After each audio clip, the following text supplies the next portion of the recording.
Hello दोस्तों, क्या हाल है। तारीख आज 6 दिसंबर 2025, दिन शनिवार, हिंदी तिथि पौष महीना, कृष्ण पक्ष द्वितीया। और आइए बात करते हैं आज के मुख्य समाचार में देश भर की तमाम बड़ी खबरों पर नजर डालते हैं। देखिए दोस्तों, एक तो आज के दिन भारत के संविधान निर्माता बाबा साहेब डॉक्टर भीमराव अंबेडकर जी की पुण्य तिथि है और इस मौके पर उनकी याद में महापरिनिर्वाण दिवस के रूप में मनाया जाता है हमारे देश में। बाबा साहेब कहते थे कि शिक्षित बनो, संगठित रहो और संघर्ष करो। और वहीं दोस्तों, आज बाबरी मस्जिद के विध्वंस दिवस के रूप में भी मनाया जाता है। आज ही के दिन 6 दिसंबर को ठीक 33 साल पहले उत्तर प्रदेश के अयोध्या में घटी एक घटना इतिहास के पन्नों में हमेशा दर्ज रहेगी, जब कुछ ही घंटों में ढहा दी गई थी बाबरी मस्जिद। जी हाँ दोस्तों, मात्र 5 घंटे में ही गिरा दिया गया था बाबरी मस्जिद का विवादित ढांचा। हालांकि बाद में भड़के दंगों में 2000 से भी ज्यादा लोग मारे गए थे। वो दिन था 6 दिसंबर 1992 का, जब अयोध्या में लाखों कार सेवकों ने बाबरी मस्जिद का विवादित ढांचा गिरा दिया था। हालांकि इसकी शुरुआत कई महीनों, कई सालों पहले से ही हो चुकी थी। 6 दिसंबर की योजना पहले से ही तैयार थी। उस वक्त के भाजपा नेता और पूर्व उप प्रधानमंत्री लाल कृष्ण आडवाणी ने राम मंदिर निर्माण के लिए 1990 में ही आंदोलन शुरू किया था। और वे इस घटना से जुड़ी कुछ ऐतिहासिक बातें और आज 6 दिसंबर की कुछ ऐतिहासिक जानकारियां आप देख सकते हैं। और दोस्तों, क्योंकि इस बाबरी मस्जिद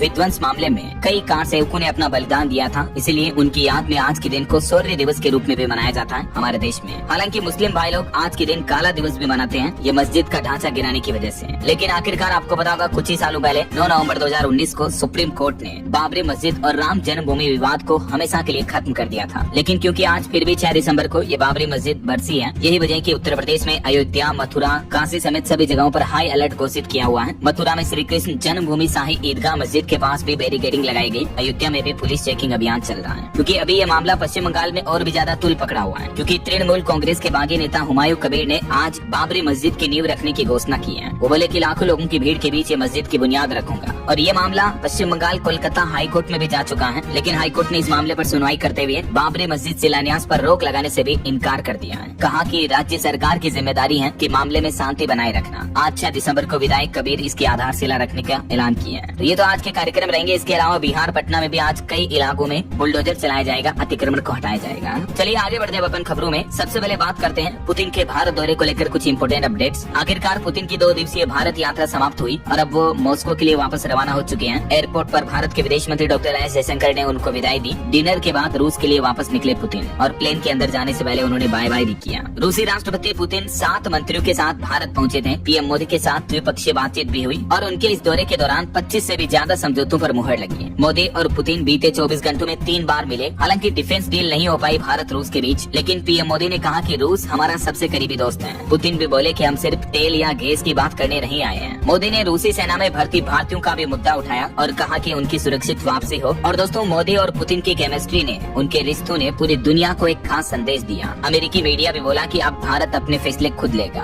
देखिए, वर्ल्ड मीडिया के कुछ यूं रिएक्शन देखने को मिले पुतिन के भारत दौरे पर। बीबीसी न्यूज ने कहा कि अमेरिकी दबाव के बीच पुतिन भारत पहुंचे हैं, तो वहीं यूक्रेनी मीडिया ने लिखा कि भारतीय डिप्लोमेसी की परीक्षा होगी है। और हमारे पीएम नरेंद्र मोदी भी पुतिन के साथ द्विपक्षीय बातचीत के दौरान बोले कि पिछले 8 दशकों में दुनिया ने कई उतार चढ़ाव देखे, मानवता को कई चुनौतियों और संकटों से गुजरना पड़ा, लेकिन इन सब के बीच भारत और रूस की दोस्ती ध्रुव तारे की तरह हमेशा अटल और स्थिर बनी रही है। पुतिन को भारत में राष्ट्रपति भवन में गार्ड ऑफ ऑनर का सम्मान भी दिया गया। पीएम मोदी और राष्ट्रपति द्रौपदी मुर्मू ने उनका भव्य स्वागत किया। आपने देखा होगा, आते ही पुतिन का रेड कारपेट पर वेलकम हुआ और पुतिन यहाँ महात्मा गांधी को पुष्पांजलि अर्पित करने भी पहुँचे। इस दरमियान पुतिन बोले कि महात्मा गांधी ने एक नए, अधिक न्यायपूर्ण, बहुध्रुवीय विश्व के आकार लेने की आशा की थी और पुतिन को 21 तोपों की सलामी के साथ राष्ट्रपति भवन में स्वागत वेलकम दिया गया। गार्ड ऑफ ऑनर का सम्मान भी मिला। ये कुछ तस्वीरें आप देख सकते हैं राष्ट्रपति भवन में पुतिन की मुलाकात की। चलिए, एक अनोखी खबर तो ये देखिए आप। एक वक्त ऐसा था दोस्तों जब भगवत गीता पर बैन लगाने वाला था रूस, लेकिन वक्त का पहिया घूमा और आज उसे ही पुतिन ने सिर आंखों से लगाया। जी हाँ, अभी पुतिन को पीएम मोदी ने रूसी भाषा में लिखी हुई भगवत गीता गिफ्ट में दी। और देखिए, पुतिन के सामने प्रधानमंत्री भी रशियन भाषा बोलने लग गए। पुतिन ने राजघाट में राम धुन भी सुनी जब वो महात्मा गांधी को श्रद्धांजलि देने पहुंचे थे। और भारत रूस संबंधों में केसर की सुगंध तो कुछ यूं देखने को मिली। पीएम मोदी ने पुतिन को कई उपहार, कई गिफ्ट दिए। खास तोहफों में दिखी मित्रता की गर्माहट। और भारत और रूस के बीच कृषि सहयोग को बढ़ाने पर भी दोनों देश सहमत हुए। आलू, अनार के निर्यात का मसला भी सुलझ चुका है। इसके अलावा भारत रूस दोनों देशों के नागरिक अगर एक दूसरे के देश में घूमने जाते हैं तो उनके लिए भी बड़ी खुशखबरी है। दोनों देशों ने ऐतिहासिक कदम उठाते हुए एक दूसरे के नागरिकों के लिए 30 दिन का निःशुल्क ई टूरिस्ट वीजा देने का भी फैसला किया है। और वहीं पुतिन के इस दौरे के दौरान विपक्ष से देखिए कांग्रेस ने आरोप लगाए कि पुतिन के डिनर में राहुल गांधी कांग्रेस अध्यक्ष खड़गे को न्योता क्यों नहीं दिया, शशि थरूर को बुलाया। कांग्रेस बोले कि सरकार रोजाना प्रोटोकॉल तोड़ राजनीति कर रही है। राहुल गांधी ने कहा था कि सरकार नहीं चाहती कि विपक्षी नेताओं से भी विदेशी नेताओं की मुलाकात हो। चलिए अगली बड़ी खबर देखिए। अमेरिका संघ व्यापार वार्ता पर भी बड़ी जानकारी सामने आ रही कि अगले सप्ताह भारत आएगी अमेरिकी राष्ट्रपति डोनाल्ड ट्रंप की एक खास टीम, और इस दरमियान भारत अमेरिका के बीच फ्री ट्रेड एग्रीमेंट को लेकर बातचीत अंतिम चरण में पहुंच सकती है। चलिए अगला अपडेट देखिए दोस्तों। आपका बैंक लोन सस्ता होगा।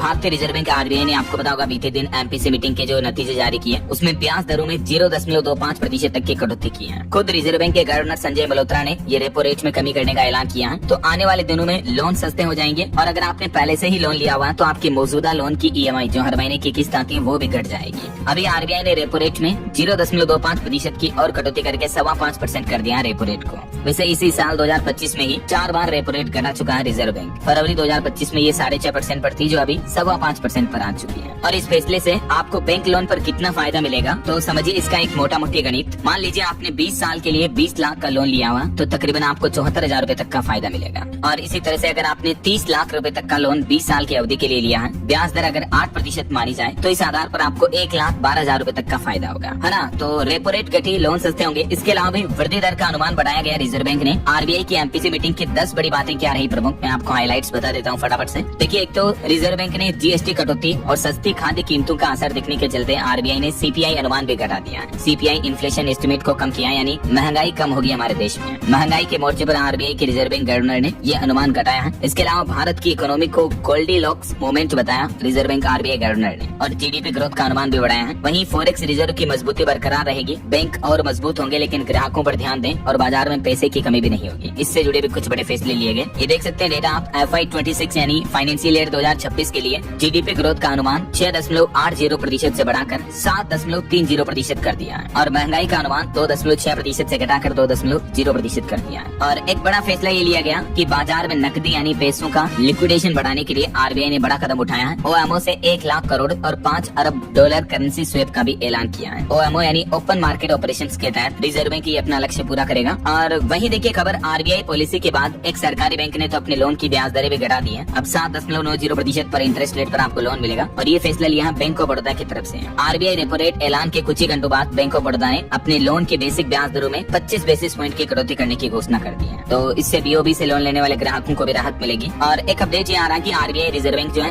11 और 18 दिसंबर को खरीदेगा सरकारी प्रतिभूतियां भी, यही मार्केट में लिक्विडेशन फंड बढ़ाने के लिए। वही दोस्तों भारतीय रिजर्व बैंक आरबीआई ने हमारे देश भर के बैंकों और एनबीएफसी को 2 टूक जवाब देते हुए कहा कि ग्राहकों को सबसे ऊपर रखें। शिकायतों में कमी लाने के लिए आरबीआई एक मुहिम भी चलाएगा। रिजर्व बैंक ने बैंकों और एनबीएफसी की क्लास लगाई। मिशन मोड में होगा सभी शिकायतों का समाधान। अगले 2 महीने तक के लिए स्पेशल कैंपेन चलेगा जिसमें 30 दिन से ज्यादा लंबित सभी मामलों को तेजी से सुलझाया जाएगा। Loan, credit card, digital payment की बढ़ती शिकायतों के बीच रिजर्व बैंक का ये कदम बेहद जरूरी माना जा रहा है। तो ये कुछ आरबीआई के फैसले रहे। और चलिए आगे बढ़ते हैं अपन खबरों में। देखिए अगली बड़ी खबर, संसद के शीतकालीन सत्र के चौथे दिन कई मुद्दों को लेकर हंगामा हुआ। दिल्ली वायु प्रदूषण को लेकर भी विपक्षी सांसदों ने प्रदर्शन किया। वहीं संसद में एक और बिल पास हो चुका है। पान मसाला और सिगरेट होंगे अब महंगे। लोकसभा में पास हुआ ये बिल, और इनसे बचे पैसों का इस्तेमाल राष्ट्रीय सुरक्षा में किया जाएगा। खुद वित्त मंत्री निर्मला सीतारमण ने कहा कि लोकसभा में पेश हुआ health and security cess bill, जिससे डीमेरिट्स गुड्स पर अब टैक्स बढ़ाया जाएगा। डीमेरिट्स गुड्स का मतलब वो होते हैं कि जिन्हें खरीदना या इस्तेमाल करना स्वास्थ्य के लिए जो गंभीर खतरा होता है, जैसे गुटखा, सिगरेट, तंबाकू, पान मसाला वगैरह, तो इन पर अब सरकार ये नया टैक्स लगाएगी। वित्त मंत्री बोले कि इस नए टैक्स से जो एक्स्ट्रा फंड आएगा, बजट आएगा, पैसा आएगा, उसका इस्तेमाल नेशनल सिक्योरिटी में किया जाएगा, देश की सुरक्षा के लिए होगा, मतलब ताकि जिससे कारगिल जैसे हालात में बजट की कमी ना हो। वित्त मंत्री ने पुरानी सरकारों पर आरोप लगाते हुए कहा कि 1990 के दशक में बजट की कमी की वजह से कारगिल लड़ाई में हमारा नुकसान ज्यादा हुआ ऐसा।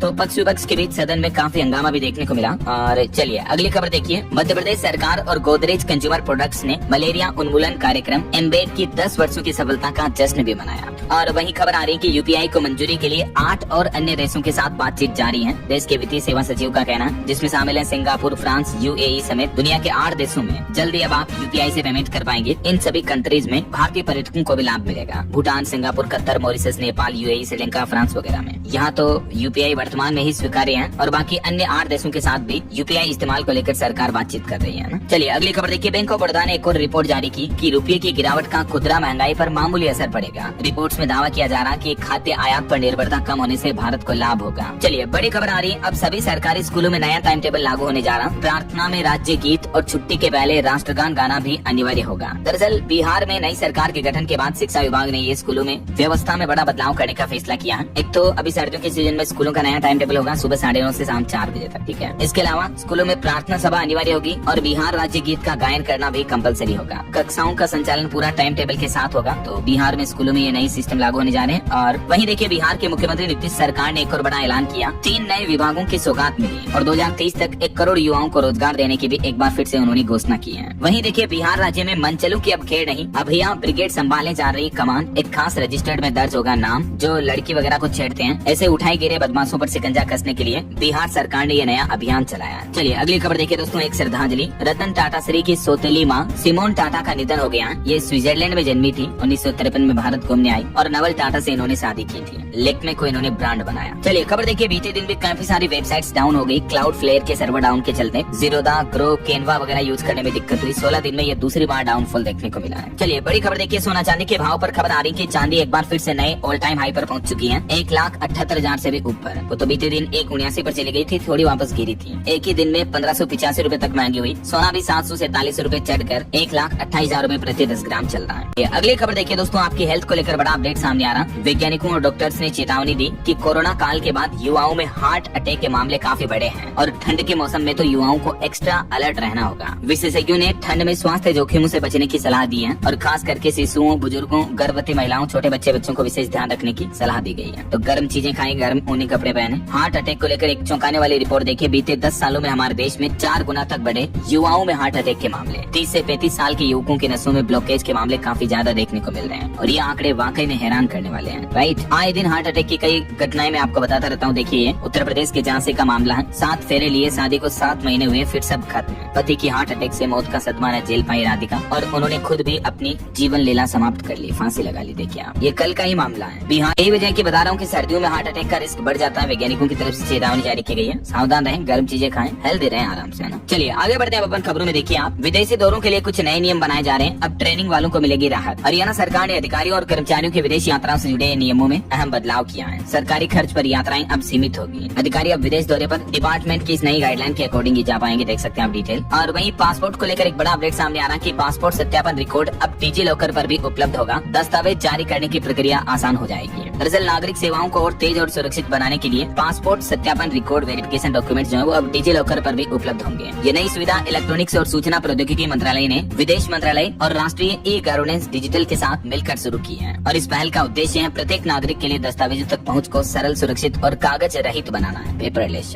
चलिए अगला बड़ा अपडेट देखिए, सुप्रीम कोर्ट के कुछ अहम फैसले देखते हैं। देखिए एक तो सुप्रीम कोर्ट ने एक मामले पर सुनवाई करते हुए कहा कि भगवान का होता है मंदिर का पैसा और इस पैसे को सहकारी बैंकों को बचाने के लिए इस्तेमाल नहीं किया जा सकता है, बल्कि ऐसे पैसे का इस्तेमाल केवल मंदिर हित में ही किया जाना चाहिए। जो मंदिरों में दान का, डोनेशन का पैसा आता ना, उस फंडिंग को लेकर सुप्रीम कोर्ट की तरफ से ये अहम फैसला सुनाया गया। केरल के तिरुनेल्ली मंदिर मामले पर भी सुनवाई करते हुए सुप्रीम कोर्ट ने कहा कि मंदिर का चढ़ावा भगवान की संपत्ति है, तो बैंक इसे वापस लौटाएं, न कि अपनी आर्थिक हालत सुधारने में इस पैसे का इस्तेमाल करें। केरल के कोऑपरेटिव बैंकों की याचिका पर जो सुप्रीम कोर्ट सुनवाई कर रहा था, तो इस दरमियान ये बड़ा आदेश सुनाया। और वहीं देखिए सुप्रीम कोर्ट ने एक और महत्वपूर्ण टिप्पणी की कि मर्यादा भंग अगर नहीं हो रही किसी महिला की, तो ऐसी स्थिति में उस महिला का फोटो खींचना किसी तरह का कोई क्राइम नहीं है। सुप्रीम कोर्ट बोला कि मामले में निजता का उल्लंघन नहीं हुआ और एक महिला का फोटो क्लिक करने के मामले में आरोपी को भी बरी कर दिया कि महिला का किसी तरीके के गलत इंटेंशन से या गलत तरीके का फोटो नहीं लिया गया। ऐसा साफ सुथरा फोटो खींचा तो उसमें क्या दिक्कत है। और वहीं देखिए सुप्रीम कोर्ट के सीजीआई बोले कि हम नहीं चाहते कि एआई यानी आर्टिफिशियल इंटेलिजेंस जो है वो न्यायिक प्रक्रिया पर भी हावी हो। जुडिशरी में एआई का इस्तेमाल रोकने की याचिका को खारिज किया और सुप्रीम कोर्ट की बेंच ने कहा कि हम ऑलरेडी सावधान है इस मुद्दे को लेकर। सुप्रीम कोर्ट के जस्टिस सूर्यकांत सीजीआई का क्या कहना है इस मामले पर देख सकते हैं आप। और वहीं देखिए दोस्तों, एक घटना 2009 में एक लड़की पर एसिड अटैक हुआ था, तो इस एसिड अटैक पीड़िता का केस भी 16 साल से पेंडिंग है। ऐसे मामलों पर सुप्रीम कोर्ट बोला कि अदालतों की यह हालत राष्ट्र के लिए शर्म की बात है और सुप्रीम कोर्ट ने देश भर के सभी हाई कोर्ट से पेंडिंग केसों का ब्यौरा भी मांगा ताकि पुराने मामलों को जल्दी से जल्दी खत्म किया जा सके। ऐसा चलिए आगे बढ़ते खबरों में देखिए आप, बड़ी खबर, पूरा उत्तराखंड अब भूकंप संवेदनशीलता की सबसे ऊंची श्रेणी में पहुंच चुका है। भूकंपीय जोन 6 में शामिल हुआ। हालिया मैंने आपको भू वैज्ञानिकों की जो रिपोर्ट बताई थी उस पर ये वैज्ञानिकों का अलर्ट है। और एक चौंकाने वाली रिपोर्ट तो ये आ रही देखिए, पाकिस्तान में हिंदुओं का हाल किस तरह से बेहाल है। पाकिस्तान में हिंदुओं के 1867 मंदिरों में से सिर्फ 37 मंदिर ही चालू हैं। देखिए जरा, जबकि पाकिस्तान आए दिन क्या कहता रहता है कि भारत में अल्पसंख्यकों पर अत्याचार हो रहा है, लेकिन पाकिस्तान में खुद यहाँ हालात बेहाल है। हमारे भारत भारत में तो सभी अल्पसंख्यक खुश हैं, क्योंकि हम तो मानते हैं कि हिंदू, मुस्लिम, सिख, ईसाई सब हैं आपस भाई भाई, राइट। चलिए अगली खबर देखिए। राजस्थान विधानसभा में संसद मॉडल पर बनेगा सेंट्रल हॉल, पंचम तल पर तैयार होगा अत्याधुनिक ऑडिटोरियम भी।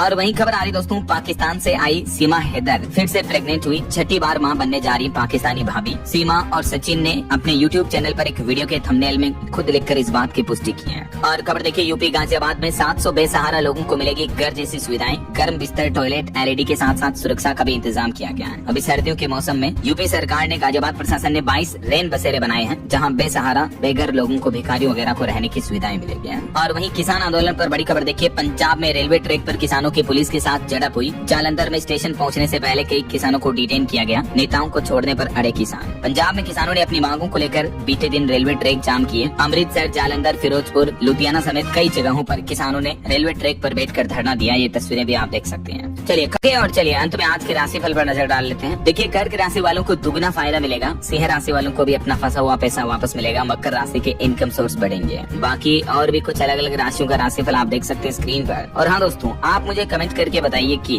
राजस्थान राज्य में अभी भारतीय सेना ने किस देश के साथ नया युद्धाभ्यास शुरू किया है। कमेंट करके बताइए। सही जवाब देने वाले लोगों को रैंडमली सेलेक्ट होने पर रहेगा। और इसी के साथ ही अगर आपको वीडियो अच्छा लगा तो इसे लाइक करना, शेयर भी करना, चैनल को सब्सक्राइब करके बेल आइकन जरूर दबा देना। रोजाना ऐसी इन्फॉर्मेटिव जानकारियां, महत्वपूर्ण समाचार देखते रहने के लिए। ओके, ख्याल रखिएगा अपने आप का, अपने परिवार का। मिलेंगे अगले नेक्स्ट अपडेट में, तब तक के लिए जय हिंद, जय भारत, वंदे मातरम।